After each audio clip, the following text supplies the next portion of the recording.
We're live? Yeah, we're live.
What's up, guys? Hey, can everybody hear us okay? I said somebody at Faceless in there said mute. Mute. Yeah. Okay, good. Thanks, babe. We need to mute because we're... Did you want to mute us?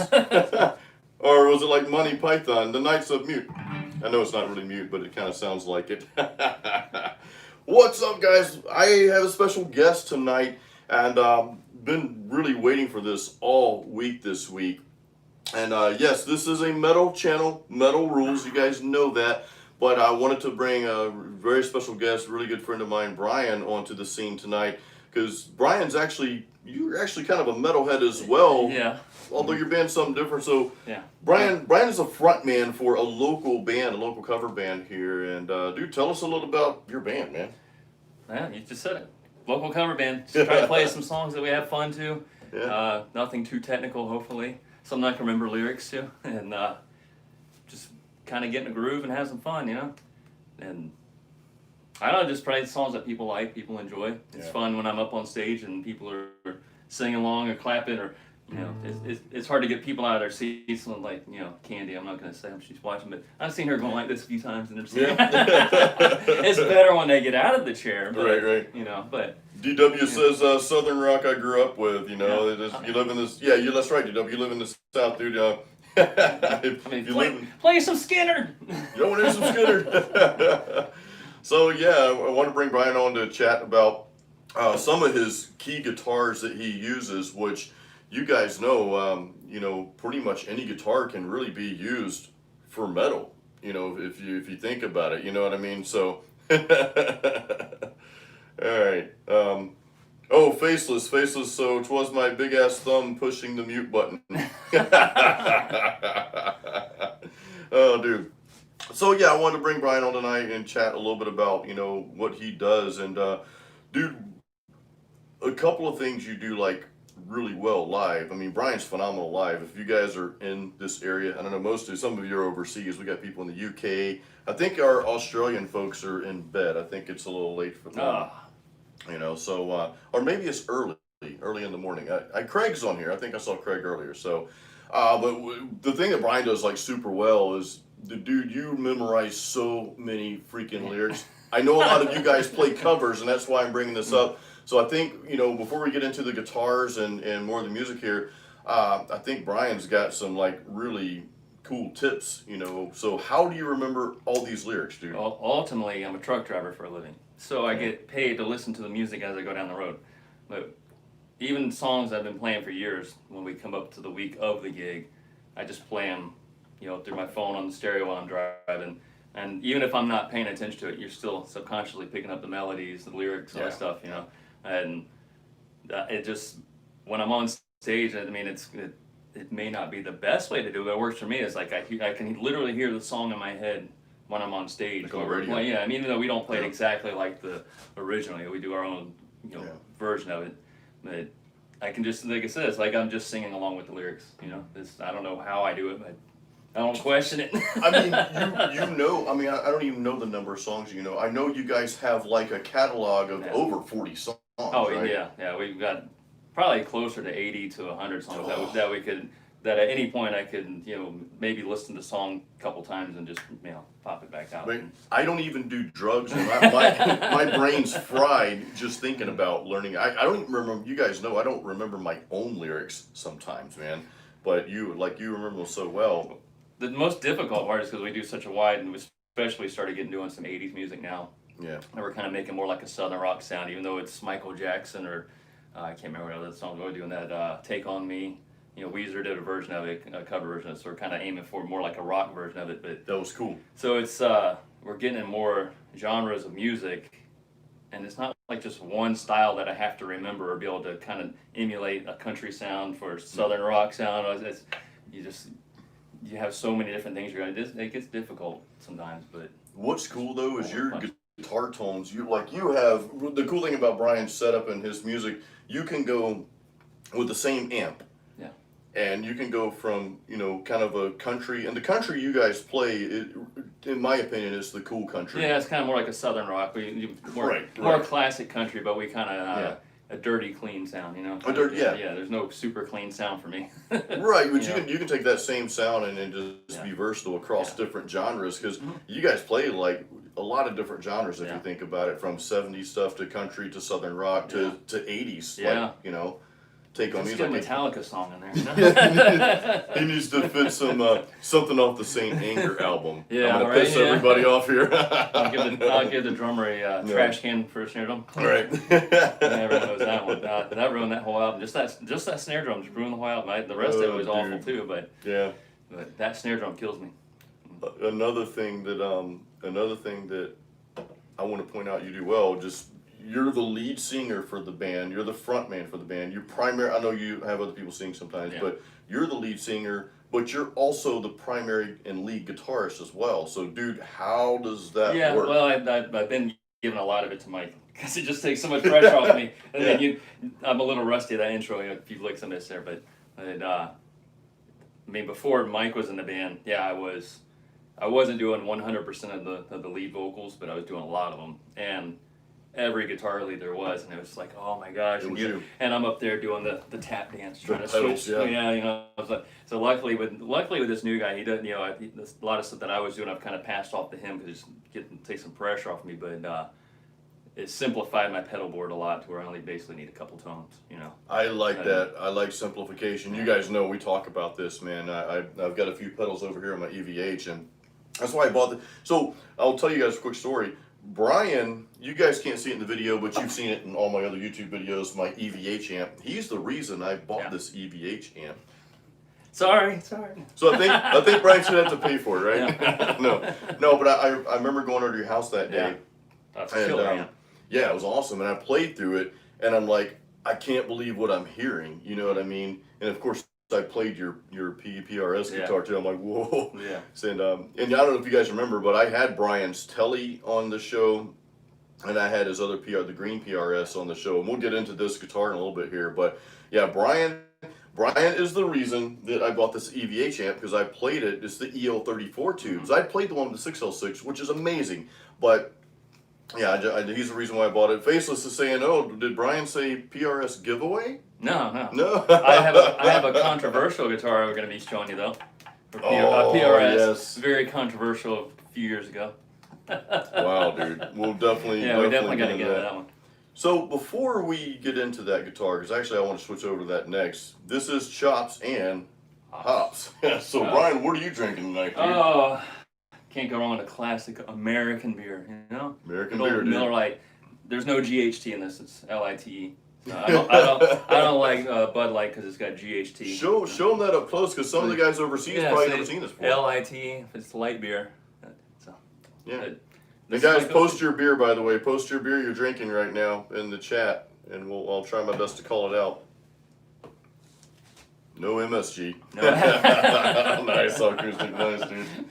So I'll tell you what I'm drinking real quick, guys. It's the Elysian Space Dust IPA. It's a pretty solid beer. But yeah, guys, feel free to post what brew you're having tonight. Where's Elysian based out of? I always look back. I think they're based out of Seattle, which that's a state, and I'm not gonna get into that. They're having a lot of trouble right now, man. So I hope the breweries there are doing well. You know, this program is sponsored by Faceless. It's sponsored by Brian's free PRS giveaway. Oh man! So Faceless is on water. Just fun. I love all you guys being on here tonight. Thank you, by the way. So, dude, let's get into this controversial guitar. Well, this one's not the controversial. This one's just really cool. Okay. So a while back, I mean, kind of controversy. The guy from Gibson, they got a new CEO.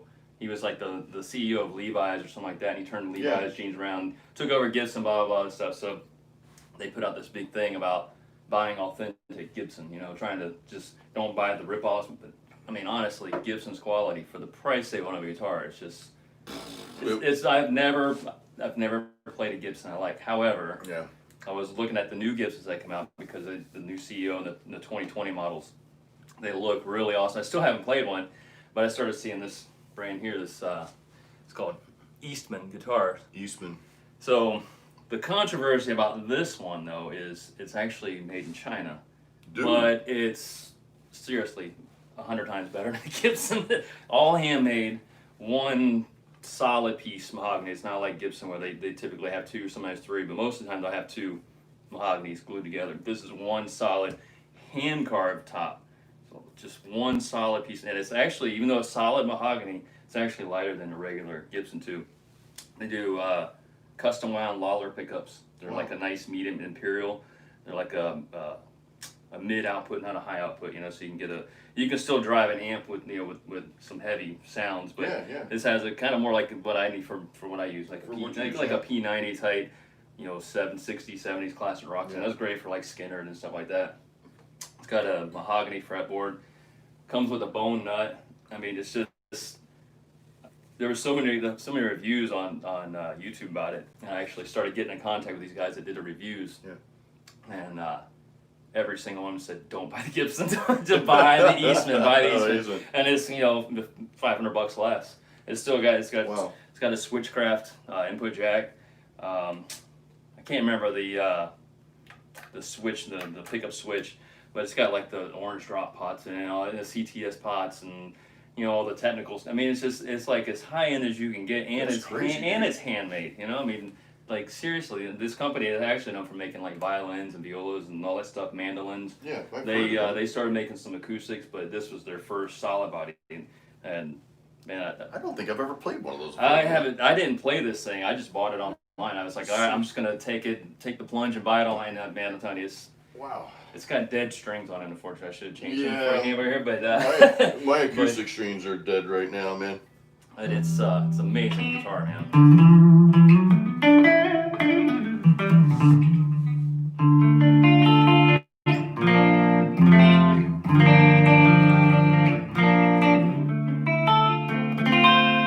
Super low action. Nice, dude. Super low action, and the neck's nice. Just.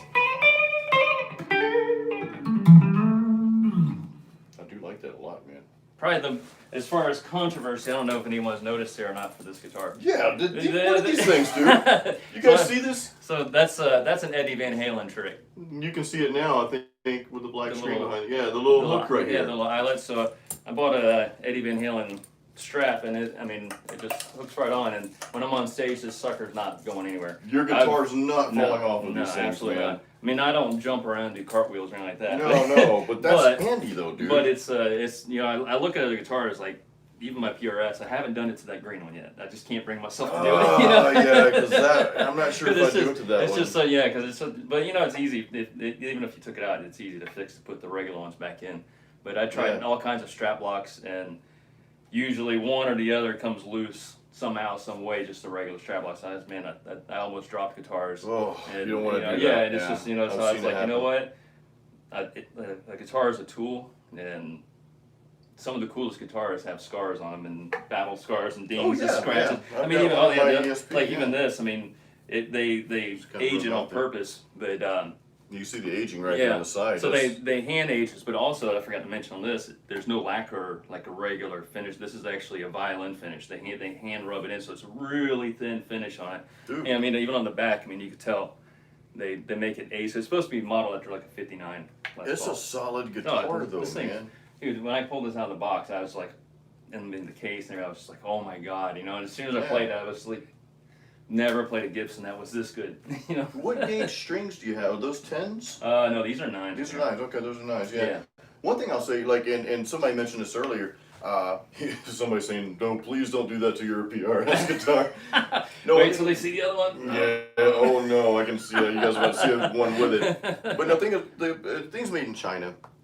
You know, I guess I know there's a lot of cheap stuff, and I am by no way saying you should buy stuff from China or whatever. Yeah, we want to support local and all that good stuff, but just because something is made somewhere where maybe they have a bad rap doesn't mean it's a bad guitar. Like a lot of great guitars are made in Indonesia. Yeah. You know, and this was made in a particular factory, I'm sure. Yeah, and all they do is they have one violin department, mandolin department. I mean, of course, I'm researching the heck out before I spend $2,000 on a guitar that I've never saw in person or played or anything, you know.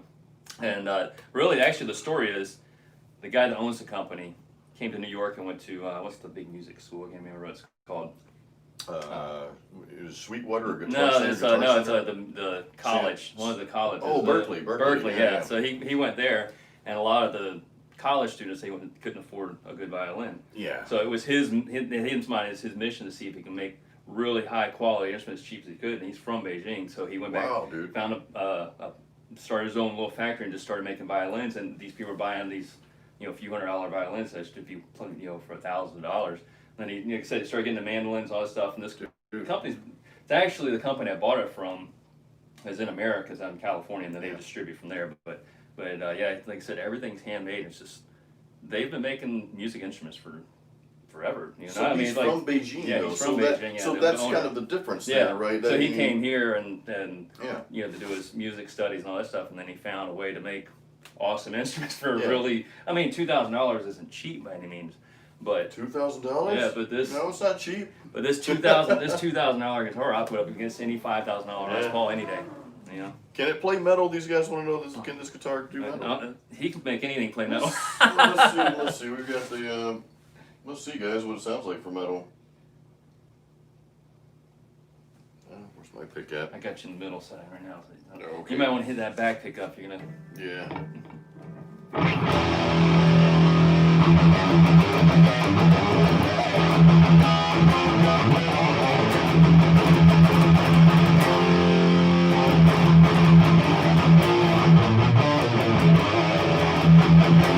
It's pretty meaty, man. Yeah, because it's that mahogany body, and it's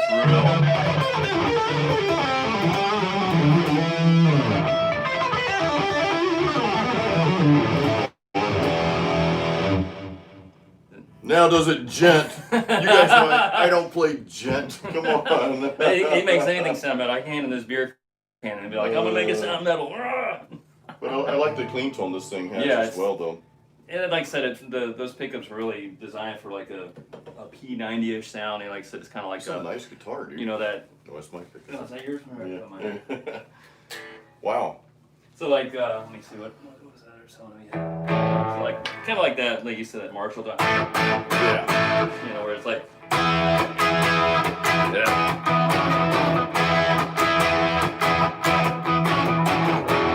It's just a nice overdrive tone, like some. I mean, Tom Petty typically plays a Telecaster, but.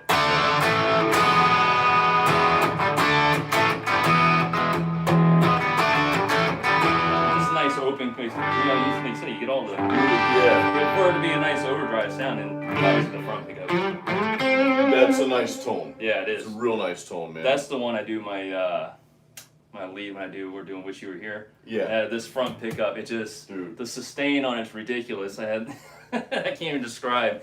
But the guitar player in the band, the first time I heard it, he goes, "How do you get that to sustain?" So, and it's just that Mesa Boogie and a pedal I didn't bring with me, but we'll have to do this again, and then you'll see the little. Yeah.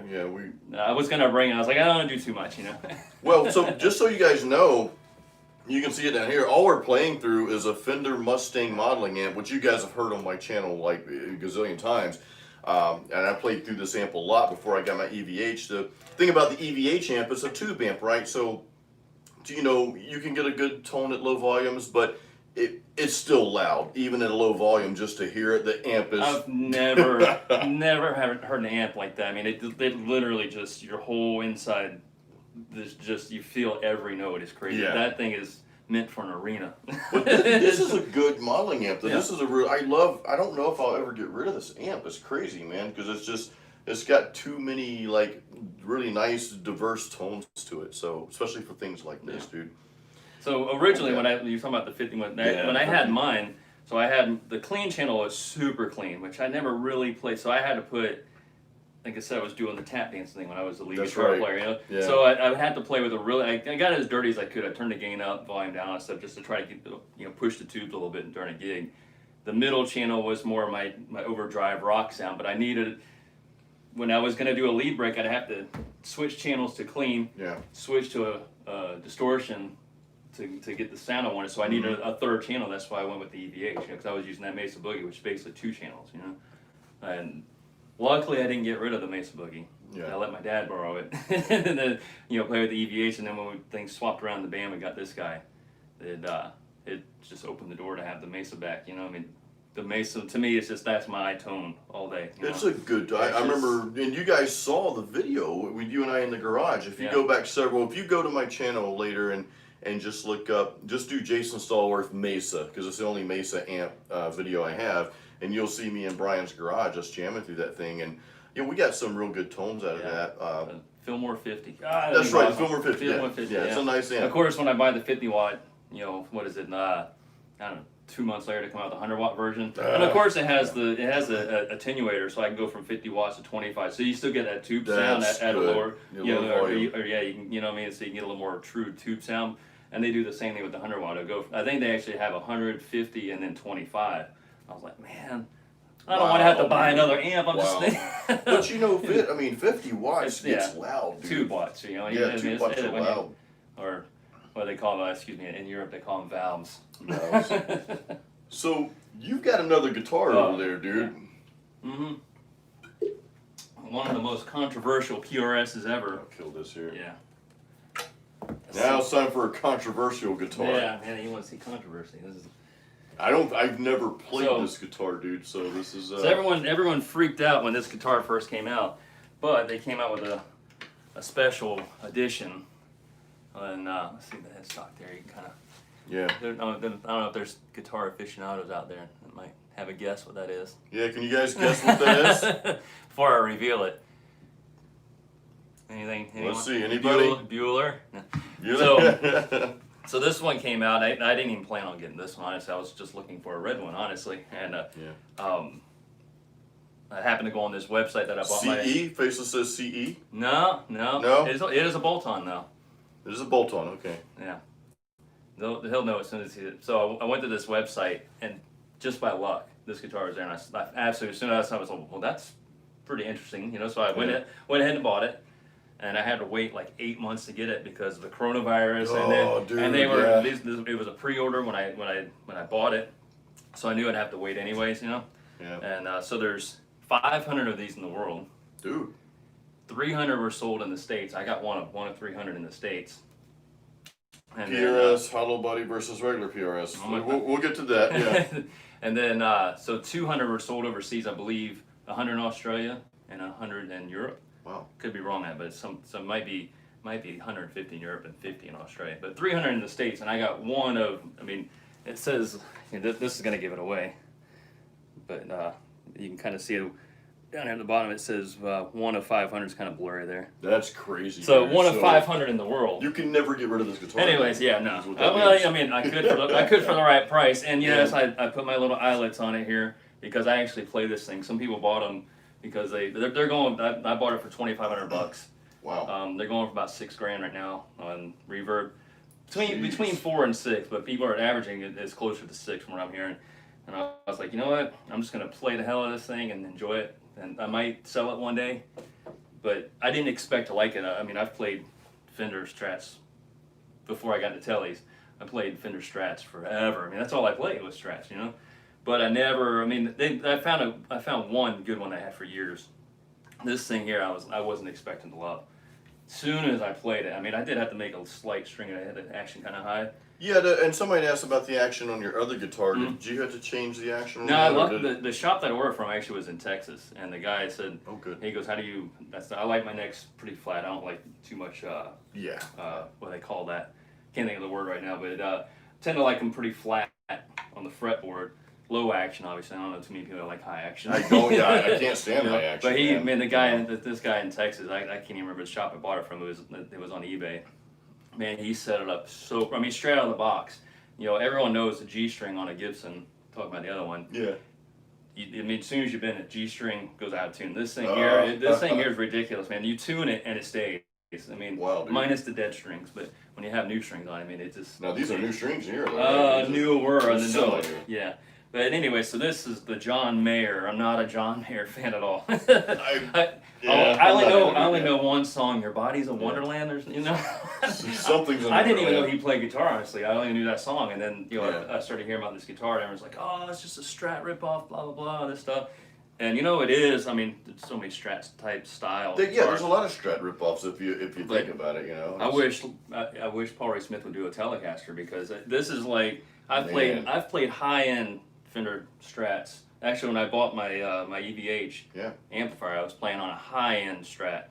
It doesn't compare. This thing is so rock solid. I mean, it's just take a Fender Strat and just make everything just better.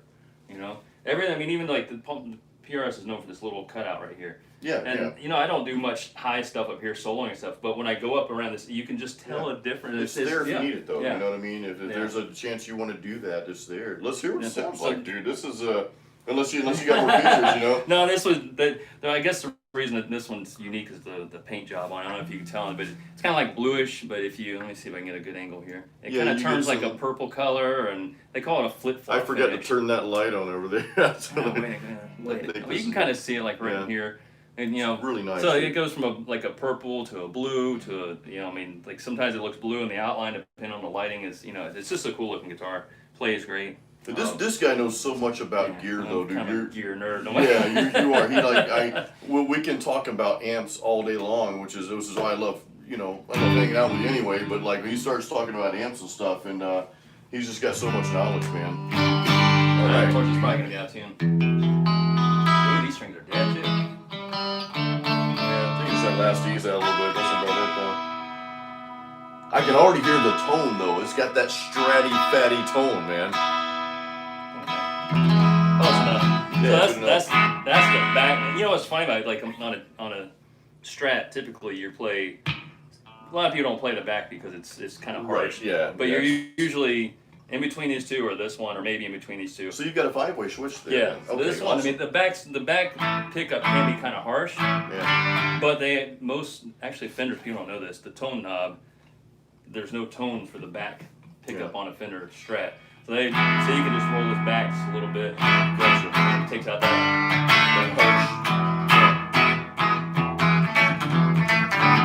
harsh. But it still sounds out of tune. But the crazy thing about this guitar is that middle. They're all the same pickup. The way they designed them. They're all the same. Yeah, there's no. It's just there's position. There's no front, middle, and back. They're all wound the same exact same That's pickup. interesting. Yeah. But the middle pickup, man, I've never had a Strat with the middle pickup's great. It's a beautiful sound, dude. Most time people kind of play here. That's a Mayer tone there. Yeah. But that middle pickup, man.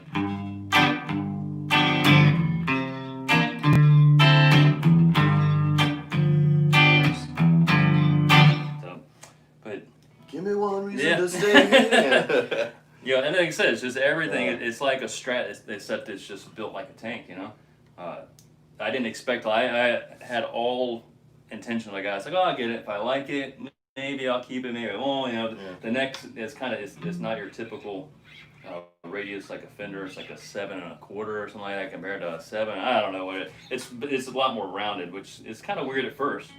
But once you get used to it, I mean, it's great. Now the tuner's up here, dude. You've got the locking tuners up here. It looks like this. Yeah. I love that feature on guitars these days, man. PRS tuners are like hands down the best, man. I mean, just one little eek, and it's like crazy. They, I guess on this one too, he reversed the headstock. It's kind of a minor thing, but typically this pointy thing's further out the top, so they basically just flipped it over, so you have more access down here. Yeah. Some guys do that little.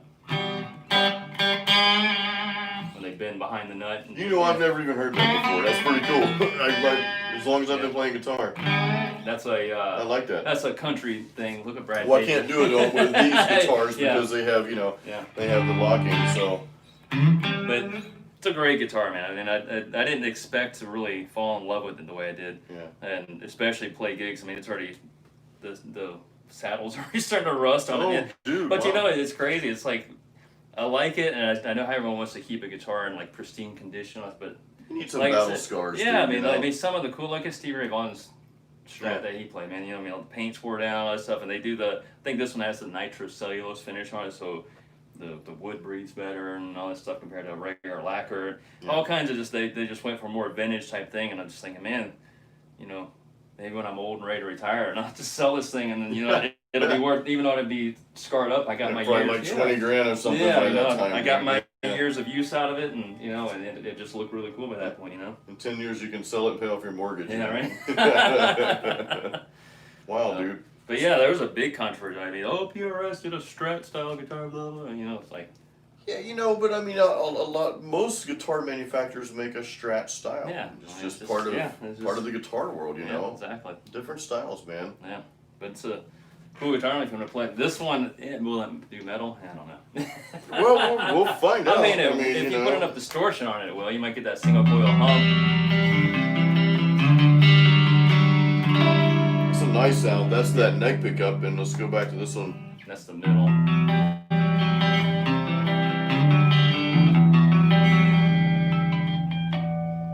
Beautiful sound, dude. Will it do metal, guys? What do you think? We're about to find out. It will. It might get a little like that single. Was it 60 cycle hum they call it? There it is. I'm gonna do more of a rock.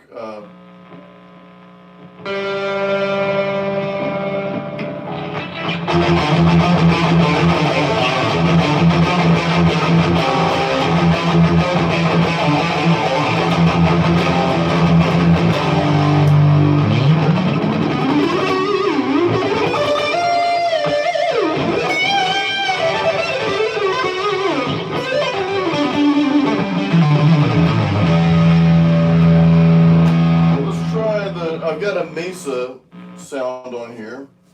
Let's try that. I was gonna bring my Mesa, but then you would have to carry it upstairs, and Oh, well, you could next time.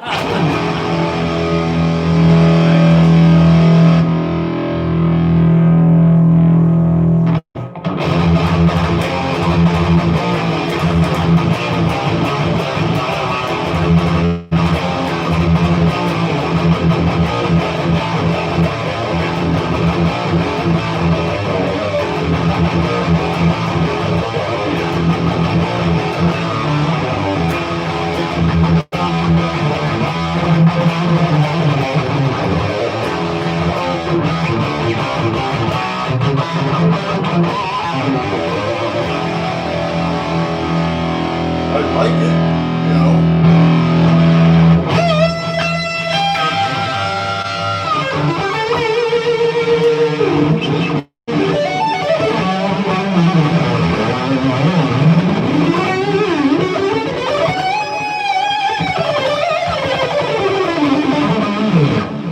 the thing about it is, I'm not used to playing with nines, and I like the 9 strings, man. I like them a lot, actually.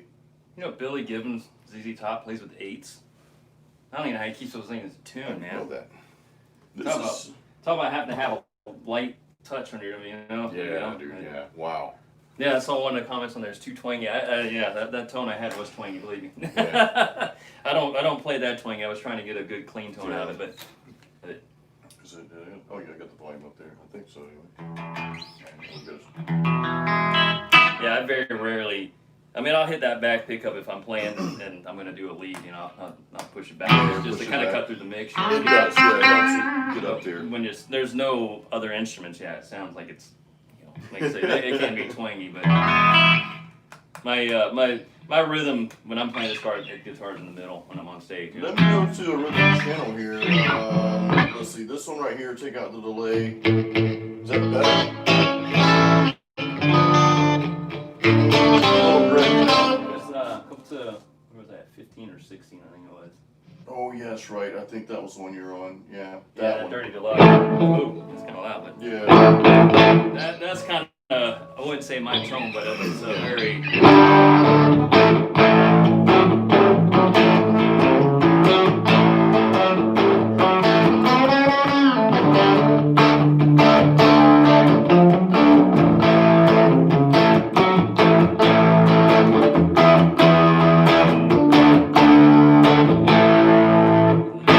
That was actually between these two. I didn't realize that. Oh yeah. I should change the strings on. But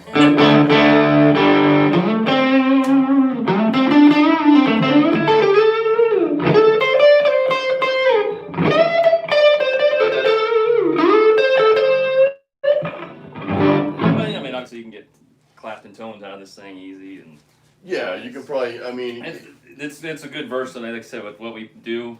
with what I was bouncing back between these two guitars, and the last gig I played this the whole time. I just didn't feel like switching guitars, so I just played this one the whole time, and it did them all. You know, I mean, it was fine. You know. Hey, Tourist Bob's on. What's up, Bob?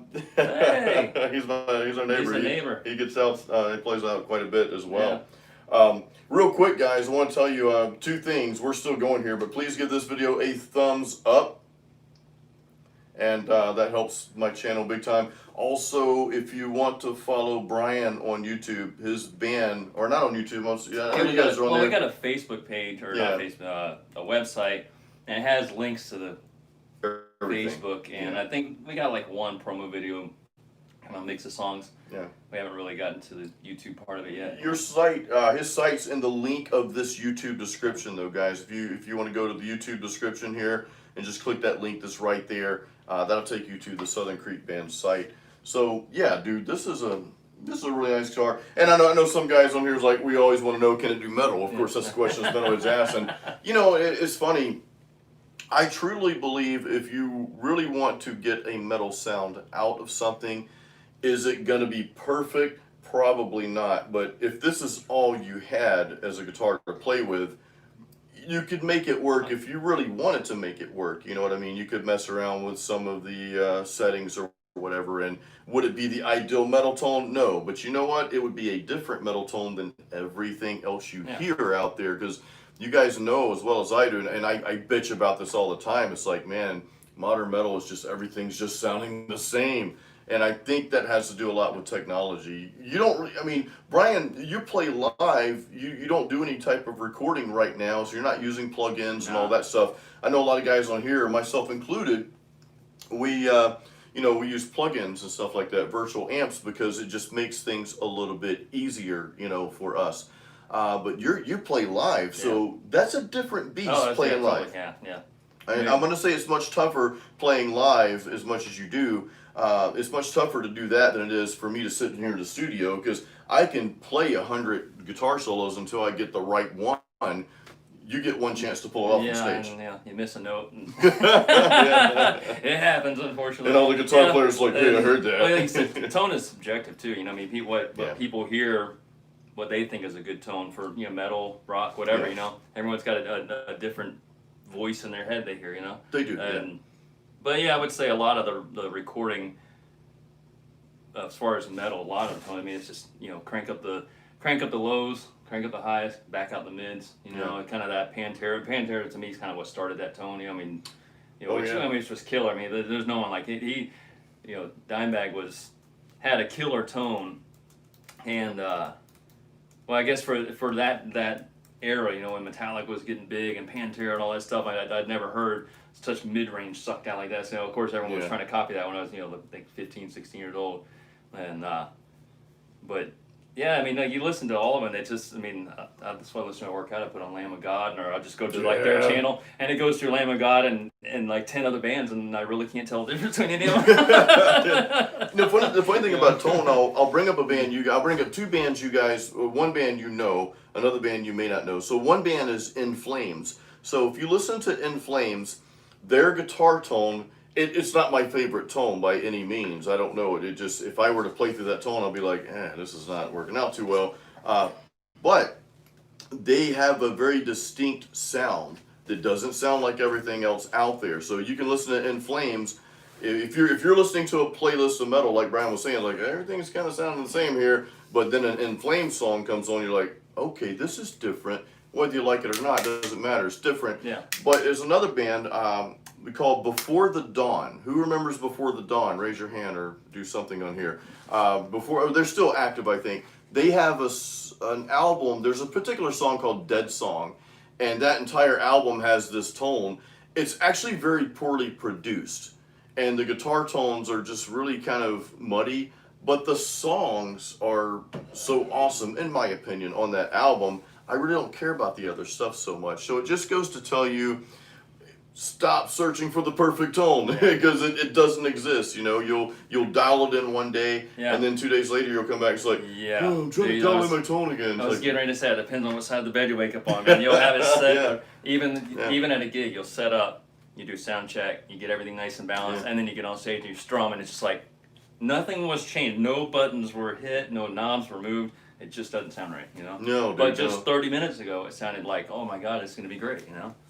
I'll tell you what I'm probably going to do with the album I'm working on now, Brian, is I'm probably not going to record most of the rhythm tracks with the red channel, the really high gain channel. I'm probably going to record them with the blue channel with the booster, because that gives me, I'm looking, even though I'm playing maybe some modern style metal with a 7-string, I'm still looking for like a classic metal tone with that. Yeah, I think guitar players in the metal genre are scared of mid-range.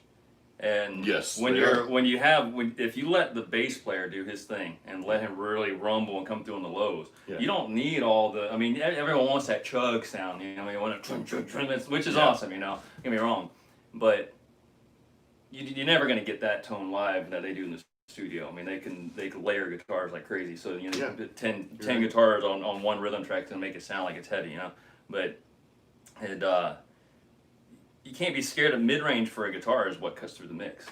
A guitar is a mid-range instrument. There's bass, and then there's mid-range and high. You know, you got to have all the frequency. And if you want your guitar to come through, you can't be scared of mid-range. You know, the Justice for All album kind of like ruined that. And I love Metallica's Justice for All. Don't throw tomatoes at me. But they cut the mids way down, and then bands started doing that after, and it's like you can't really, it muffles out everything else. Yeah, you know? No bass at all. I mean, no bass. I mean, they remastered the album. I bought the whole box and everything, thinking they're going to remaster, remix all that stuff, and it sounds basically the same. It's still an awesome album. It's a great album, yeah. But it's just the tone wise, it just isn't. It could have been just like this epic album. I think honestly, a lot of people might disagree. My favorite metal for Metallica is Death Magnetic.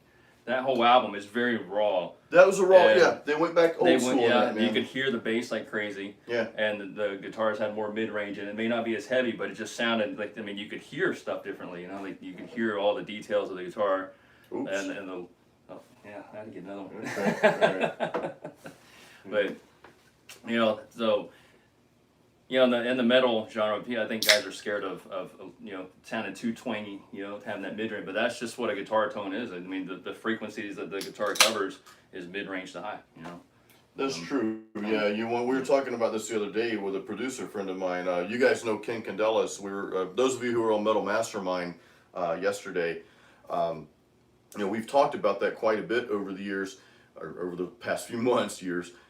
But we talk about the guitar tone that sounds good in your bedroom is not going to be the one that sounds good in the mix for that reason, you know. Yeah. By the way, new beer, guys. This is from Motorworks. It's called Intellectual Property IPA. the one down in Sarasota? Yeah. Yeah, the guy told me that he just told, y'all should go down to Motorworks and do a gig. Y'all would do great down there.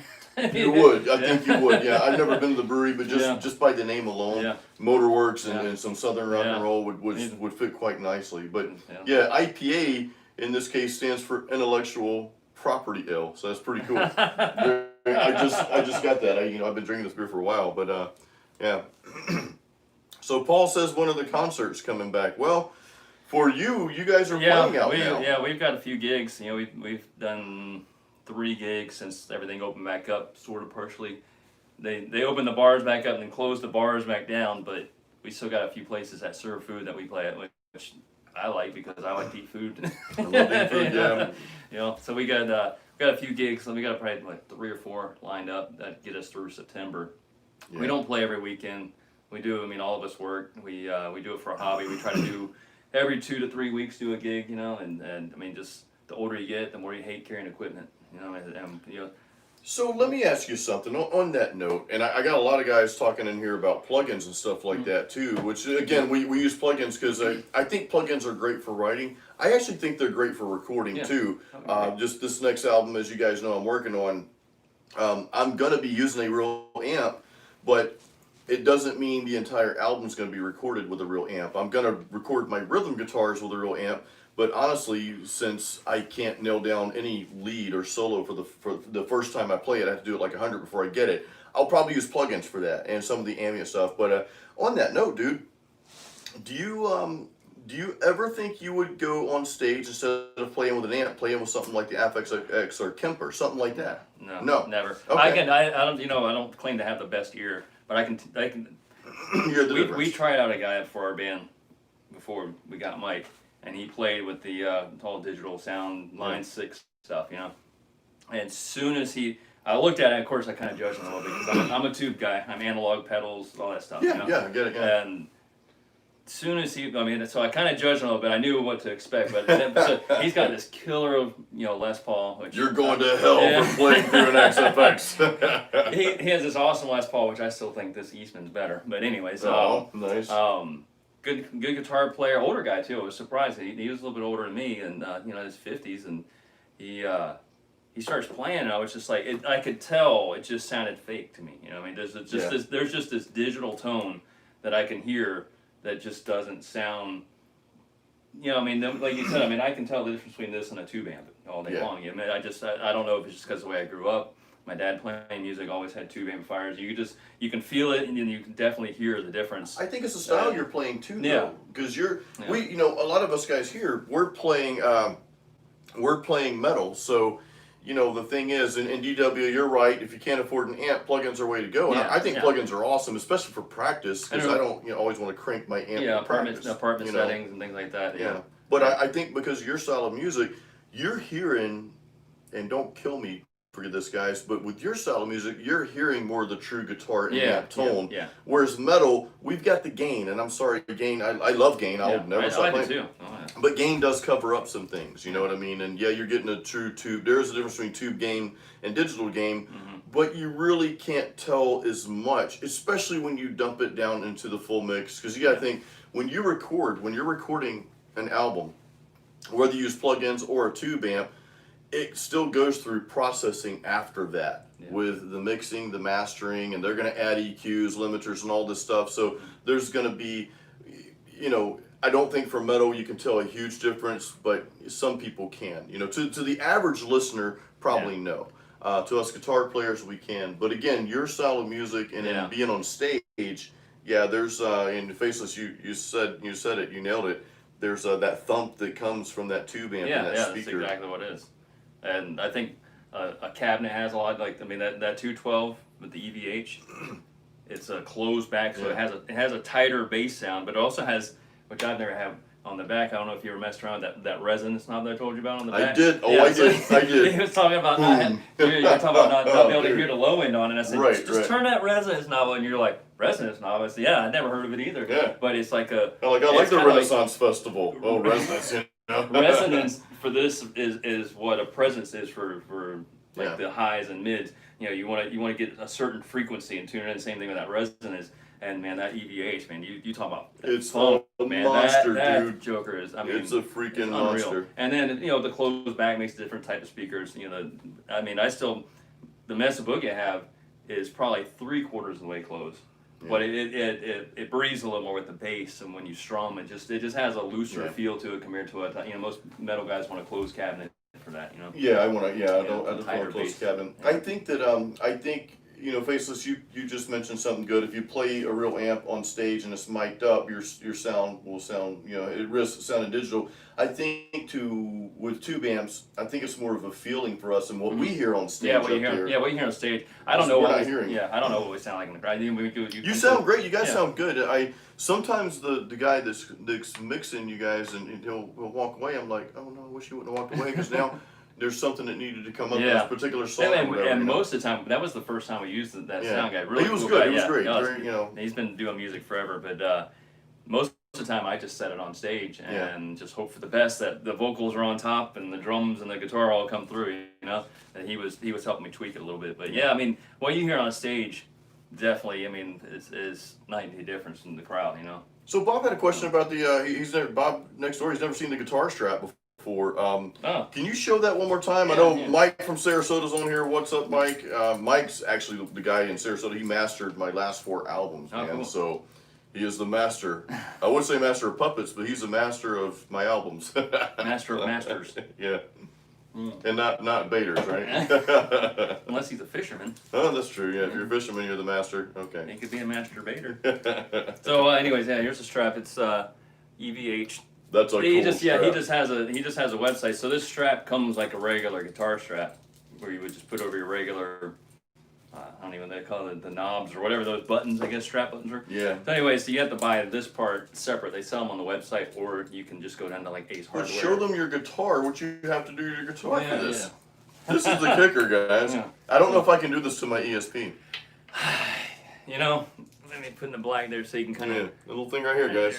Yeah, and like I said, let me strap it on, Jason. Yeah, strap it. It feels like drilling that thing in, like you're giving your guitar a vasectomy or something, Well, it is kind of. So literally, I can. Yeah, that's not going anywhere.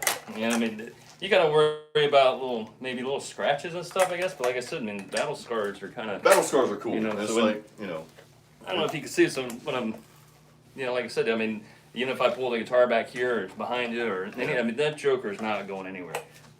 People love battle scars. It's like if you go to prison and you get a scar because you got cut in a knife fight, and then chicks are like, "Hey, my God," whatever. But yeah, the guitar needs battle scars. You need some. Gives it character. That's what I like to call it. I've got a battle scar on this. And when you have a nice shiny guitar, it kind of makes you cry a little bit. You can't see it. It's a little nick right here, but yeah. But it's just like I said, it's a tool, and I probably have too many guitars, how many guitars you have now, dude? You just got picked up 2 new ones. I got 5 right now, plus my acoustic 6. How many guitars do you guys have? Mike Olson, I know you have a buttload of them, dude. I don't remember how much they are, but how many guitars you guys have? Let's hear it. Let's hear it in the comments. If I would have kept every guitar I had over the years, I've always been 25. That's probably about 25 or 30 guitars if I would have kept them all. If you kept them all, yeah. But I was. Danny's got 4. My first guitar was a BC Rich Warlock. No, badass guitar. Paul's got talk about neck dive. And as soon as you had that little V shape, you had to play like that. Yeah. If not, as soon as you the neck was down here, But it looked cool. This guy's Mike's got 25. Paul's got 11. Axman's got 21. I remember that when my wife says, "You got too many guitars." I only got 5. Yeah. This guy's got 20. I know. You take a screenshot of this, here, honey. I can get 10 more and still be okay. Yeah, exactly. Still be normal. Unfortunately, the guitars I buy tend to be expensive. Thank God for no interest financing. Right. My most expensive guitar I've ever bought, and I think it's the only brand new electric I've ever bought, was you guys know this guitar all too well, the E2 FR7 here, ESP, E2 Horizon FR7. This was about, I think, $1,900. Actually, funny thing is the price, with the case, was that the price has actually gone up on these a little bit, which is really strange. Yeah. And I don't know if there's a different version out that's different. This has the EMG 707 pickups. Active too, right? Yeah, they're active pickups. I don't. The only guitar I have in this way over there that Ibanez that has the passive pickups, which I'm about to change those out. It's the Ibanez RG. Just the stock pickups, right? Yeah, I've got a pickup back here, that DiMarzio back here, the Tone Zone. Yeah. And I've got DiMarzio kind of went down for a little bit because of the situation, and so I've got their Air Norton pickup on order right now. So it's going to Replay Guitar Exchange. They're gonna call me when it comes in, which should be this month, I think. They do good work over there. So this guy Abdullah really wants the Jim Root Fender model. The what? Jim Root. Is that Slipknot? I think so. Oh, okay. I'm so bad with names. Yeah. That you were talking about different. Oh, who's that guy? John Five, is it? John Five plays Telly. Plays a Telly. Yeah. I mean, He's of course, amazing, I think he's got humbuckers in it, so it's kind of cheating a little bit, but still, I mean, the body style is kind of, it's an odd body style for metal or whatever he does, It is it is an odd body style for metal, man. That's pretty cool. So yeah, I think Mike's got everyone beat here with the 25 guitars. Yeah. Mike Olson, real quick, dude, you may know, I think, because he's down there in the Bradenton area. This is from Motorworks. This is what I'm drinking tonight, man.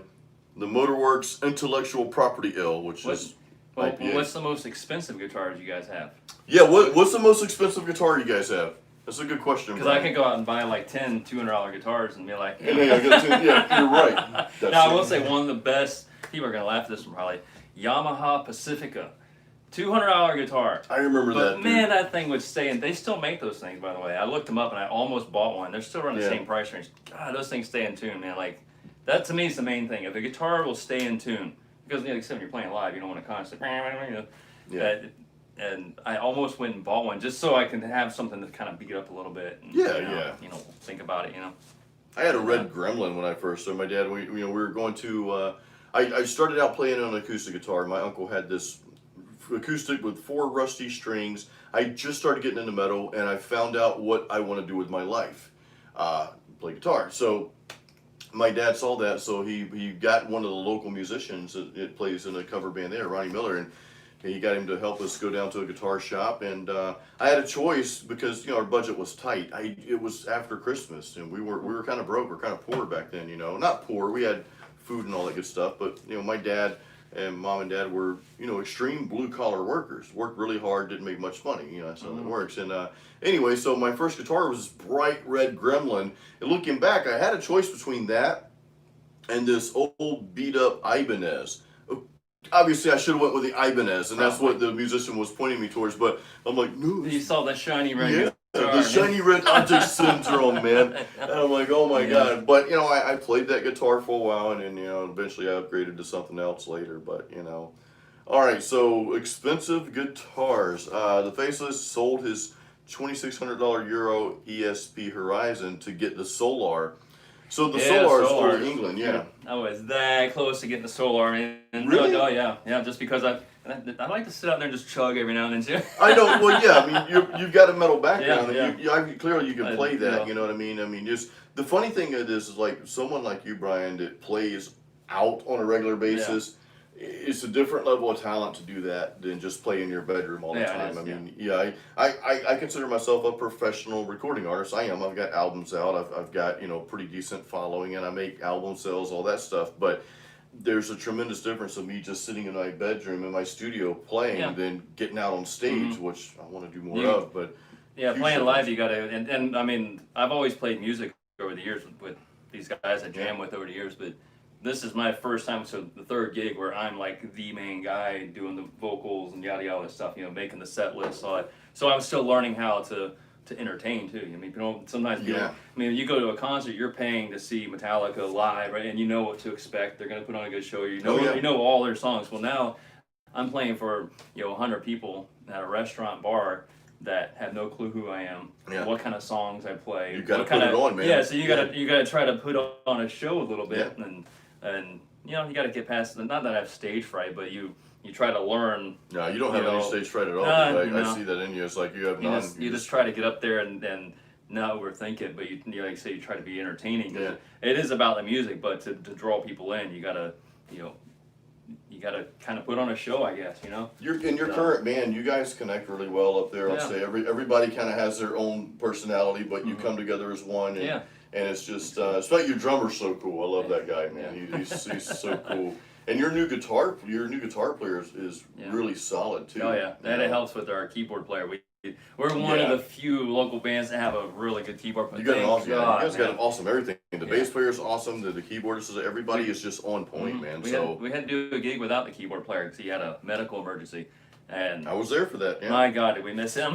Yeah. I mean, we sounded decent, but you know, everyone loved us and all that stuff. They rebooked us, yada yada. But on stage, we could tell.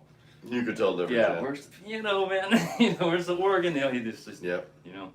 And I think that's another thing too. When, like I said, when you're recording, you know, you can record a song. You can go back and put all your every little bit in, all that stuff to fill in the gaps, all that stuff. And when you're on stage, you just have to know what your role is, and you have to trust the other guy's going to do his part. Yeah. The other guy's going to do his part. So it's a band. You know, you each have your little section that you're supposed to do. You know, and you're relying on each other. Yeah. You know, like when I'm recording, I don't necessarily layer guitars. You guys know I record, but you know, I will record a guitar track, then a second rhythm track, and I'll pan them different ways, and I'll go back in and add little pieces to the rhythms here and there that I wouldn't be able to play live, you know, because it's different. Even the second rhythm track I add sometimes harmonizes with the other rhythm track. I can't do that live, so if I were playing live, I'd have to rely on another guitar player to do his part. I'm doing mine, and that's how that has to work. It's not just about me anymore. It's about you know, bringing. So let me ask you this about a band, because I know a lot of you guys are either in bands or have been in bands. What's the dynamics like in the band, like when there's strife, or is there any of that? We had that issue before we found the new guitar player, where basically I was carrying the weight. You know, everyone saw it. And this guy that was with us could do harmonies really well. He could sing. I remember that. You know, we would share, you know, lead vocals and stuff, but he just was not a good guitar player. You know, so we actually had to bring in someone else and go from a 5-piece band to a 6-piece band, which in a bar is, you know, that's a crowded stage. You're like, you know. So we nobody farted. We had a few gigs where basically we had to, you know, have a friend of ours come in and pick up his slack, and when you have that strife, it's, you know, like you said, you know, I don't know, some bands thrive off that when they write their own music and all that stuff. They can use that for energy. But when you're just a cover band and you work for a living and you just want to get up on stage and have fun, it's bad when you're doing a song and someone forgets the lyrics and you gotta jump in and save them almost every song, you know. That's hard, man. That's I mean, we all, you know, like you said with the drummer. So I've probably known him the longest, and you know, we'll go bicker back and forth a little bit, but you know, we just bust each other's balls. You know, I mean, ultimately, if he makes a comment or a critiques or whatever, he means well. You know, it might come off wrong, but we've all agreed if we critique or if we need, you know, like the lead guitars, we like to play loud. You know, I like to play a little bit lower because I'm singing, so I can hear myself singing. But sometimes the other guitar player gets a little loud and it's blaring in my left ear, and I'm just like, turn it down a little bit. And he you know, he's like, okay, you know, he doesn't complain about it. He just, you know. Now tell everybody about this. You know, here's a question I get a lot, and playing and singing at the same time, especially when you've got. I know a lot of your stuff is kind of straightforward country rock and roll, but there are some times, and I've seen you do this, and you do it quite well, where you do have a little riffing going on at the same time while you're singing. So how do you get to that point where you can do that smoothly? Practice. I mean, there's no easy answer. I mean. Yeah. It comes to me, you have to focus on some parts, like you said with the riffing. If it's like, all right, what's the song we do? Give Me 3 Steps. There's that boom boom boom boom boom boom boom. Well, I'm singing over that boom boom boom boom boom, but I still do that lick because I love the lick. It's a cool. I mean, I grew up learning riffs, you know, so I'm not going to just back out and sing the line. So I've made a conscious effort to just focus more on the riff. And then the vocals is second nature. I don't have to think. I've done it so many times that I just know. I know the words. I'm not thinking when I'm doing that part. I'm not thinking about the lyrics. I'm thinking about the riff. You know. And sometimes you have to, for live, you have to prioritize. You know, what's more important, this riff or hitting these notes lyrically. You know. You know, this funny. It's funny. So you know, I play metal and all that. And my last album I wrote, 2019, Masterpiece, was my first vocal album. of course, I recorded that in the studio. I didn't play it. I never really played it live, except for a few times on YouTube, right? Which I'm going to give you guys another live show coming up soon, I promise. But there's one part to two different songs that I cannot play and sing at the same time, and it's so. I'm like, why did I write this song like this? Because now I can't do it, you know. I had to practice it. Is you know the bands that play out like your band plays out. When you play out all the time, you just get used to it, right?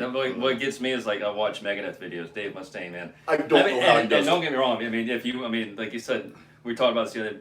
Megadeth is definitely more sterile sounding, you know, precision type metal. Where to me, Metallica, even though they're metal, they have a little bit more soul, a little more like they do. You know, what I mean, I get that. Yeah. You know, I don't know if it's Megadeth's a little bit more prog and technical almost. And you know? that's why Dave Mustaine is on stage and he's doing this and he's just on the mic.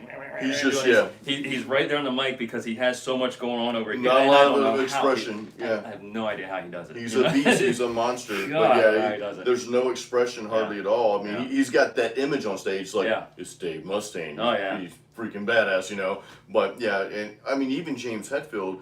When I'm thinking of songs like Blackened. How do you play those rhythms? How do you do it? I don't know. Master of Puppets? I've tried playing and singing Master of Puppets at the same time. I can't do it. I will say live, I think Dave Mustaine sounds like himself. He does, or Hetfield, you know, I mean. Doesn't sound like he kind of lets his vocals kind of go wherever sometimes. But, you know, I mean, you know. Yeah, Mustaine is on point. I saw Megadeth last time. It's been a few years. It's been 2009. Chris Broderick was playing with them at the time for their in-game tour. And I just remember seeing him on stage. You know, unfortunately, I haven't been to a ton of metal shows in my life, and that's a sad thing. I want to change that whenever we can. But I remember seeing him on stage, and I'm like, and he even took his shirt off, man, and the dude was just ripped up. I mean, the guy's like 40, 50 years old. He's in incredible shape. Yeah, it's like he's just on point, though. I'm like, man, this is it's amazing. He's amazing, dude. We were supposed to go see Ozzy. Remember, there was going to be Ozzy and Megadeth. Yes. And I was dying because I want to see. I've never seen Megadeth live. They canceled the show. Yeah, Ozzy got hurt, so they canceled the show. But then he rescheduled for like a year later, and Marilyn Manson was supposed to open for him instead. And then they canceled. And then Ozzy just canceled everything. I mean, obviously he's just. I was wanting to see Ozzy before he kicks the bucket. I would. Yeah, I know. I love Ozzy. There's a few people. I don't want to get emotional here, but there's a small handful of people that. I know when they pass on to the next life or whatever happens next, I'm going to cry. Arnold Schwarzenegger is one. Ozzy is another. I will literally, I think Stallone's in there. Ozzy cracks me up. A couple other guys, yeah. You know, but anyway, so yeah. He's got some new show on Travel Channel or something. Ozzy? Him and Sharon and his son. I can't think of I can't remember his son's name, but they watch paranormal videos. And they're trying to convince Ozzy and his wife to believe in aliens and paranormal ghosts. Man, so of course, they show clips and Ozzy's like, "What the hell is it?" I haven't seen it. I think it starts this week, but it looks hilarious. You know, with all the drugs Ozzy's done in the past, he's probably seen all that stuff, you know. Oh, dude, that's awesome. The Prince of Darkness has seen everything, right? Yeah. There's one Ozzy song, like it's funny, and I never really got into Ozzy in my younger years, not too much, and until the No More Tears album came up. I was a funny kid. When I heard Metallica, I was obsessed with Metallica, and that's all I listened to, and a few hair bands, I'll admit that, but I listened to Ozzy's No More Tears album because I really love Zakk Wylde's playing on that album. He's got this southern twist. Yeah. To his playing, he does a lot of that chicken picking stuff. He does. He's great stuff, dude. And but later on, I started getting into Ozzy a little bit. Started going through the backlog, and I'm like, what was the obsession with Ozzy? And listening to some of the older stuff. I'll tell you my favorite Ozzy song. It used to be "Shot in the Dark," which is that's a good killer song. tune. Yeah, I love it. It's got a good melody. It does. That's the melody gets you on that song. Yeah. But my favorite now is "Fire in the Sky." Really? Yeah. You know what my favorite is? I'm not sure who did originally. If it was. Motorhead or if it's Ozzy, but Hellraiser. That's Ozzy. It's on No More Tears album. Yeah. I don't know if he did it first or if Motorhead did it first. That's a good question. They both sound similar, but man, that song every time I hear it. Who did Hellraiser first, guys? Was it Ozzy or did Motorhead do that? You guys will tell us, right?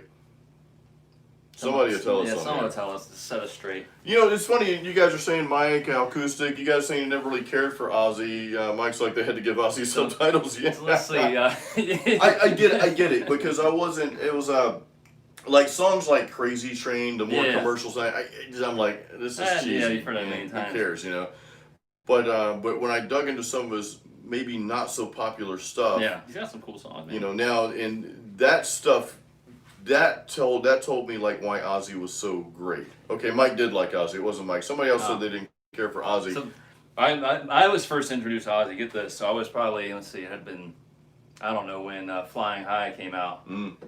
Diary of a Madman. I don't know what year that was, but I couldn't have been but maybe 6 years old, right? So my uncle lived up in Leesburg, which is Central Florida. We drove up there to see him. On the way back, we rode with my grandfather, and he stopped off to get gas, and he found this brown bag that had a bunch of tapes in it. And he goes, "Who's Ozzy Osbourne?" And he goes, "You might want this." And he hands it to me. I'm 6 years old. I have no clue who it is. You know? I want that. 6, maybe 7. You know. Oh man. And I take it home, listen to the first song, I rewind it, you know, to the first song. It was Flying High. And that was my first, and I listened to that song over. And I was 6 and 7 years old. I went over to my friend's house. That's originally when I started playing drums. When I was about 7. I forgot you played drums. You and I jammed in your garage one time. Brian's actually a solid drummer. I'm like, dude, you can actually play. Because most of us guitar players, are like, hey, let me get on the drum set. I'm a good drummer. And you know you suck. But Brian actually got on the drum set, and I'm like, we're playing Master of Puppets, and he's keeping up. I'm like, dude. Give me some double bass, man. I'll get down. Yeah, I was like, wow. So I started on drums, and my friend's brother was a teenager. Yeah. And I asked him, I said, "Have you ever heard this?" And he goes, "Ozzy Osbourne's like the best." And so of course he started showing me drums. I'm like awesome. 6, 7 years old. You know, that was my. Then I've always liked. I don't know what it was, but I always liked Ozzy. You know. So. What was your, besides Ozzy and Metallica, because I know you go back with them, what's another metal band that you were into that maybe it wasn't so popular? I don't know. I mean, that was pretty mainstream, you know. I mean, I like some of the old. I wouldn't say it's metal, but Judas Priest stuff. I mean, that's you know, they had that Painkiller album, which was about as close to metal as you can That get. was metal, dude. Yep. When that album came yeah. out, do you remember that? Because you and I are around the same age. See, Brian and I, we were, and some of you guys on here remember when MTV used to be cool. Yeah, played music. Yeah. Yeah. They should have been forced to change their name from MTV to some like crap TV or something. But yeah, and remember Headbangers Ball? Oh, yeah. That's when I first heard Pantera. Well, you know what? Actually, no. I heard Pantera because they had their first album, The Cowboys from Hell, when they. But I watched it when they debuted that video Walk. And I was just like, oh my God, man! I mean, there for a while, I would say I was more of a hardcore Pantera fan more than Metallica. It was just they had a different energy to them. Yeah, man. They had a, they had a very same much thing. Even though he had a metal tone, he was a huge Eddie Van Halen fan. You can hear that. It's playing the bluesy Texas style playing that he played. You know, and it's like, God, I wish I could do that. That's what I love about metal bands who can integrate some of their culture into it. So that's one band. Pantera has that. Like I love Zakk Wylde's playing. He has this southern twist to his playing, and I don't even think he's from the South, but he has this.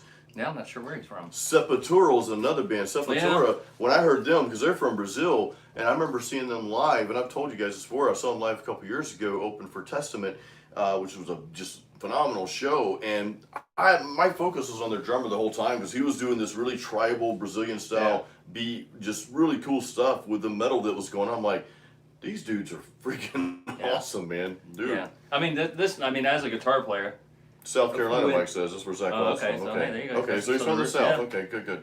And, you know, even though guitars are, you know, the melodies and the riffs and all that stuff, and metal, to me, what makes us the drums. You know, I mean, that's what drew me to Lamb of God was because Chris, what's his name? Chris Adler, yeah. And of course, he doesn't play anymore. He got in a motorcycle wreck, got hurt, and all. So they got a drummer that sounds just like Chris Adler. But I mean, that just the way he does those drum rolls. I mean, and the double bass and the. To me, that's why I work out to it. Because you make a good point, though, Brian. You know, so a lot of times you can take a song that's this kind of like a rock song or hard rock song, but if you put the right drums to it, it becomes metal. So when Chris Adler did the Megadeth album, I was somewhat disappointed because I wanted Chris Adler to do Chris Adler, that we know him for Lamb of God, but he would say this is what he was playing him for what Megadeth would do. And I was just like, dude, that was just such, to me, a missed opportunity because he could have took Mustaine's riffs and Kiko's lead stuff that he just wails on and just added his drum sound. You know, I think there's one little snip in that whole album where I heard a little bit of what I consider him, you know. Don't crucify me for this, guys. I'm not an over the top fan for Megadeth's Dystopia album, their latest they put out. It's more radio rock. Okay, Mike, you corrected me. So Zach Wilde's from New York. Okay. Faceless, yes, drums are so important, dude. You're right. That's why I hired you guys know I hired Cameron Fleury for my Masterpiece album last year. Most of you know this already, but you'll be happy to know if you don't that Cameron Fleury, same drummer, is recording the album that I'm making right now as we speak. He's done 5 songs for me. I'll let you guys hear some clips of that coming up next week. I got to get in the studio and kind of mix that down, and then he's got about 5-6 more to do for me. I'm actually gonna have some acoustic stuff on the album too, so I hope you guys enjoy that. But that's Faceless. You're right. Overcometh is the name of the album. And that just kind of like cometh to me in the middle of the night. I'm making puns now. But kind of like 2020 has been a shit year for a lot of people. Really not so much for my wife and I. Nothing's really changed for us. I mean, we work from home. We do the same thing, But I know it's been tough. So Overcometh kind of came to me as like overcoming this freaking year, man. You know what I mean? So it's like my wife sent me a joke the other day. She saw online. And it was like, what was it? 13 was the most evil number. Then no, it's 666. And then somebody says, no, evil number is 2020, man. So it's one of those things. But I just kind of came up with that. And Faceless, I didn't know it was Shakespeare, dude. Overcometh, but cometh kind of has like a metal tone to it. So that's it. But yeah, Cameron Fleury's doing the drums. His drums sound better on this album than they do on Masterpiece, and I was floored by what he did on that. And I give him a lot of credit for the album because you just said about drums, how that makes the album metal. That's the differentiation. Yeah. And he is what's making my music like 10 times better than what it would be without it. There is a time where drummers can overplay, obviously. There is, yeah. There's some songs, I mean, Lars, obviously, I mean, he has an ear for music, he knows how to produce all that stuff. But now he just totally underplays everything. He just wants to. Yeah.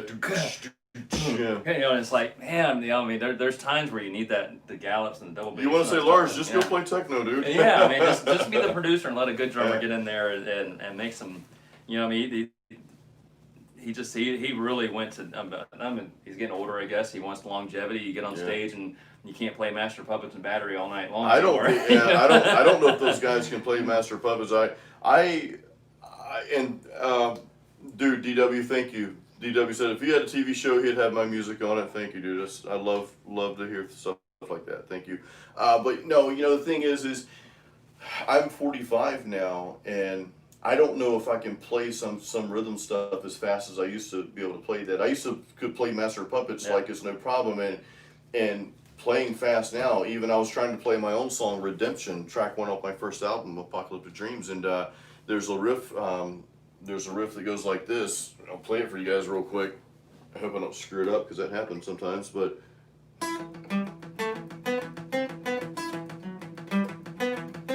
It just does that over and over and over for the chorus part of the song.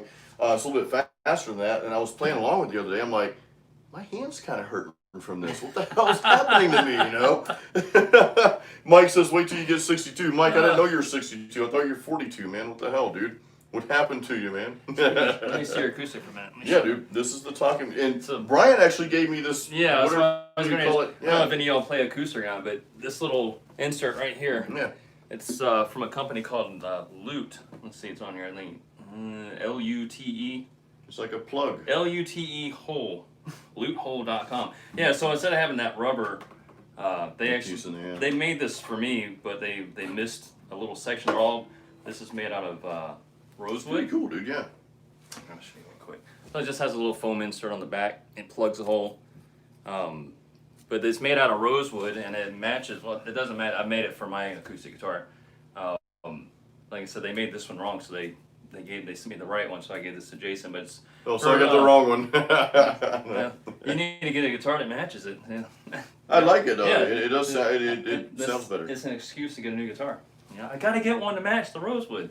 And anyways, so they're all laser cut, and it's basically for feedback on stage. So that I do a few acoustic things, but it's still such a pain switching guitars on stage right now. So right now I'm kind of laying off the acoustic stuff.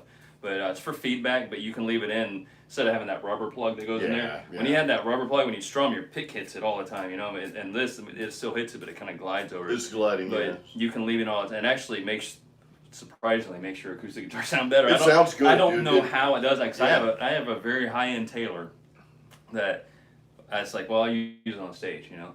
You have to bring that over next Yeah. time, 'cause that's a nice. He's got a really nice Taylor he just got. So I put this in my Taylor, and I haven't taken it out.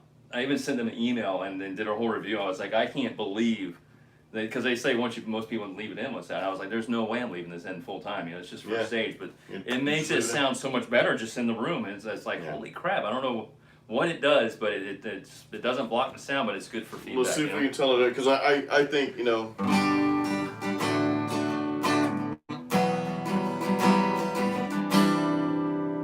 All right. Yeah, good luck putting that in. Oh, jeez. Yeah, I totally forgot about how much of a pain. All right, I think I got it. You kind of have to use the pick to wedge it in there to Yeah, the wedge. Yeah, It's like a that- wedgie. the foam. Let's see if you can do it. Yeah. It took me a minute to figure it out. There you go. Okay, we got that. So I got the. Yeah, as soon as you if I get that the in, it back pops up. part in. I'm gonna drink some beer while you do that. Yeah, drink some beer. I think I'm out of beer. I have to fix that pretty soon. Let's see There here. you go. Okay. Yeah, you gotta wedge it in from this side here. And over here. So Brian, while I'm doing this, when is your next live show, dude? August 14th, we're playing at anyone locally here, the Keel and Curly That's right. Winery. It's a Friday night gig, which is right now. He was talking about 2020 sucking. I had major shoulder injury at work. Oh, yeah, So dude. I've been out of work since like Christmas time. Had surgery, tore my rotator. I was like, You couldn't play guitar for a little yeah, while. I couldn't play guitar for months, man. And so anyway, actually, I might be going back to work soon. Light detail, we'll see. Yeah. But we do a Friday night. Usually we don't do Friday nights because of our work schedule. They want us to start at 6 p.m. You just need to quit your job and do music full time. Man. Well, if you pay me more, you know. Hey, you got it in there, okay. All right, so Let's see what's here to.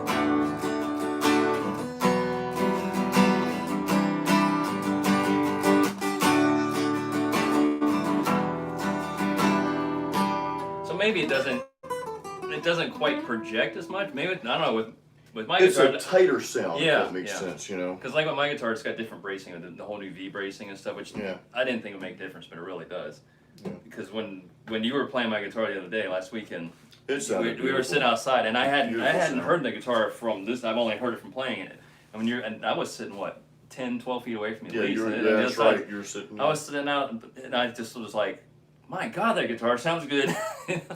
Even with that in it, I mean, it's just like it's crazy, you know. But it surprisingly works well for feedback. So if you do acoustic stuff live, it's way better than one of those little rubber plugs that Dunlop sells, you know. Yeah. Um, Brian, how'd you hurt your shoulder? If you're a truck driver, Oh, someone asks. Loading a truck, I drive an asphalt tanker.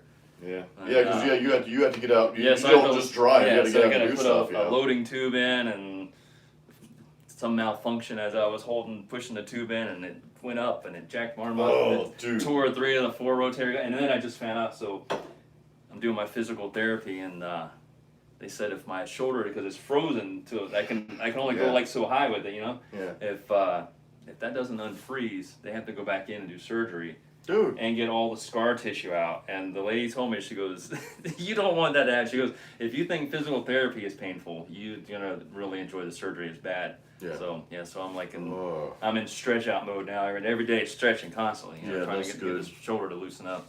DW, thank you. DW's quoting lyrics from one of my songs. That's awesome. You need You're to a truck write. driver. Out, I like that yeah, song. yeah. Like, you're a truck driver. How do you hurt your shoulder Most driving a people, truck? yeah, most people think truck drivers, we just drive down the road and we stop and someone unloads it and Yeah. then reloads it and we take off. Now You get some I gotta donuts load, and, I gotta load it and unload it. Yeah, you got a manual labor, dude. So how acoustic you need right shoulder surgery? Yeah, yeah. I've Yeah. been real fortunate with that. I've never had to get surgery. Luckily, it is my right shoulder. If it had been my left shoulder, I still wouldn't be able to play because Yeah, that's true. my arm would fatigue too fast. Or I wouldn't That's be able to, right, yeah. I mean, I might be able to put my Nothing like guitar that. low and get away with it, but Yeah. so, But you're jamming, you're able to play Yeah. out now, so that's Yeah. a good thing, man. Yeah. That's a really, Yeah. really good thing. My boss questioned that. Oh, I'm sure. You know, Yeah. he's like, "Oh, so you can play guitar, but you can't work." And I was like, "Yeah, I can't." You know, I can't. My arm hangs down when I Well, play yeah. guitar. You know, you can't work. Right. You're not. Your arm's kind of just Yeah. there. You're Yeah, not like exactly. lifting stuff and dry. You know, Yeah. it's just a different story. So. Mike says you don't know how important your shoulders are until you screw it up. Yeah, Yeah, no, that's you're right. right, dude. Yes. I had shoulder issues anyways from playing baseball when I was younger, you know, pitching and stuff Yeah. like that, and working out over the years, and you know, you try to put as much weight on a bench press as you can. You don't even warm up when you're like 16 years old. Nah, you try to bench 225. I got it, bro. I got it. You know. So that injury just took it over the top, you know. So. Yeah. I love Heavy Metal Rules says, what shall I do about my hands? Your hands are small and you know what, dude, here's what I'll say. I'm going to say something, and I don't mean this in a bad way. Never make arguments for your limitations that you have, because if you do, you get to keep those limitations. Yeah. So what I will say to that, Heavy Metal Rules, is you're still young from what I remember. I know you told your age a while back. You're still young, so you're probably going to grow some, but you know what? Just do the best you can with what you have, and please do not let that stop you from playing. My hands aren't huge either, you know what I mean? They're not the biggest hands in the world, and my hands are actually kind of chubby a little bit too, and that's probably because I'm a little chubbier than I should be, but you know, so I have a hard time doing certain things. Like I try certain sweep picking methods. I see some really thin guys on YouTube and social media just wailing up and down sweep picking, and my hands are a little bit too fat for that. I can do that, but not as well. So and I don't want to sound harsh. This is just for everybody, myself included. Never make an argument for your limitations, because you will get to keep those limitations if you do. So do the best you can, work around it, and I love Heavy Metal. He's 13 years old, so yeah, dude, you got plenty of growing, man. And I mean, seriously, it sounds funny, but you can learn to stretch. I mean, just by going like this, you can learn that. Because I was having the same issues when I was 13, 14. Like, how do you stretch your fingers like that? I haven't practiced it in years. Right? I mean, I would practice how from first fret to first finger to the fourth finger, how far I could go. And I got to where you can literally stretch these joints out, and your fingers will get. And the other thing I would say to any young player is, don't try to. I'm not going to say don't try to emulate players, but so when I first picked up a guitar, the first thing I did was pick up and hold my guitar, pick just like this, just like Hetfield does. But I didn't see anyone else holding their pick like this. Yeah. So I forced myself to learn how to play like this, because that's how I thought you were supposed to do it. Yeah. I wish I just would have stuck with that in a lot of ways, because to me, I mean, I'm a rhythm guy more than a lead guy. That probably was a better for rhythm, really, you know. Yeah. But you know, so I would, because I would see certain players will do certain things, I would just try. Well, that must be the right way. You do what works for you, you know. Yeah. And you know, you can do. I mean. Like I said, Eddie Van Halen is a prime example. He stretched his fingers out so far. I mean, he can span like so far on the neck, you know, and it's uncomfortable at first, but I don't stretch it. I can't stretch that far either. So I don't. So I just don't play that kind. You know, you bring up a really good point, Brian. Is don't necessarily try to emulate other players, because realize something about yourself, and that's you're unique. Yeah. There's no one else. Forget about trying to emulate someone else. Remember, there's no one else like you, and this is getting into the motivational realm here. But you know, you guys know I do this, but it's there's nobody else like you. You're unique, and this is why I harp so much on you guys when you're practicing to also kind of venture out. And even if you're not writing your own music, you may be in a cover band as well, and that's what you do. But venture out from time to time and take a riff that you learned and add things to it, or take away things from, make it your own, that kind of thing. That gives you just a little bit more insight into your own ability. So, Tourist Bob, so dude, you have 40 guitars, man. What? But Bob, I know you'll buy guitars that people don't realize that are gems, and you'll fix them up and resell them, you know. Yeah, I mean, if you do it, it's like flipping a house, right? Yeah, he does. Yeah, Bob does a really good job at that. And Mike's sitting there telling us as we get older, it's really hard to stretch. Yeah, you know, but you have to just like work with what you have. You know, like as time changes, as I get older, what if I can't play quite as fast as I can? Does that mean I'll stop? No, I'll shift the style around a little bit, You man. start playing some blues, you know? One note. Yeah, Some one note, some yeah. BB King. And I'm already playing slower now, believe it or not. Even though I'm in the metal genre, I love people that can shred, and I can shred in my own right as well. But it's just I'm kind of getting, I'm always gonna shred to a certain degree, but not all the time. One of the things that I have a problem with is when guitar players just play as fast as they possibly can, and they fill the entire song up with that. And I'm not, I want people to give room for the rhythm parts to breathe for one. And you can shred some, it's fine, but I really try to put more melodies in my, when you're playing a solo, it's supposed to replace the vocal part, Yeah, and who was that? Marty Friedman. Marty I would say Friedman. I think he was probably, everyone loves the Tornado of Souls. Oh, so dude. that's like the ultimate solo because if you listen to those slow bends, and a lot of feeling. I mean, in it, God, dude. I mean, Yeah. you talk about, I mean, it's such like a bluesy lick in metal of all things. You know, what I mean, this killer blues lick, and then he gets all technical, but then it comes back to that. Some more slow bends in between there. It's like, God, it's so good, you know.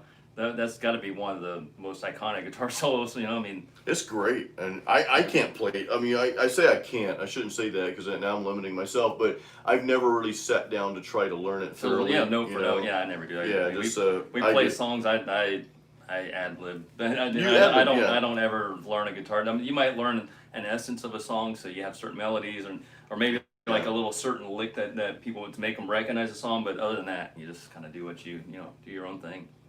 The Faceless said the show's going to be called Shreds and Meds soon. Yeah, because we're going to be taking old people meds. That's something I really vow to never do is take old people medication. Yeah, you can vow that all you want. It's probably going to happen anyway, isn't it? I'm just going to drink my beer, and I want to use the power of my mind to say that beer heals everything, There's stages of life, unfortunately, and Yeah, that's true. You have when you're a kid, and then you're in your 20s. Once you hit 40s, and then once you hit about late 50s to 60s, your values change. I would say what's important changes. Yeah, that's true, man. That's true. Well, guys, any questions for Brian before we wrap it up here, man? We've been going for an hour and a half,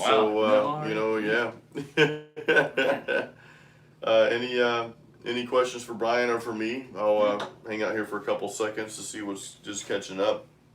As long as you keep working out. We both train. Even though you can't use your shoulder much, you're still doing cardio. You train your legs. Yeah, just had a leg day today. Yeah, killed my legs. You've today. always had real big, strong legs, man. So that's your good bodybuilding body part. Your legs is what most people lack. Yeah. That's the one thing I've always obsessed over. You've always been in good shape anyway, but most people lift weights are like, yeah, bro, I'm good, big arms, big chest, and then your little legs like, bing, like, okay, you're like a little birdie walking around, Yeah, I've actually was able to just start doing maybe 3 pounds for my shoulder and all that stuff now. So getting the stretching bands and all that stuff. So I'm just now kind of doing some triceps and bicep stuff. That's cool. Trying to build some strength up in my back. So.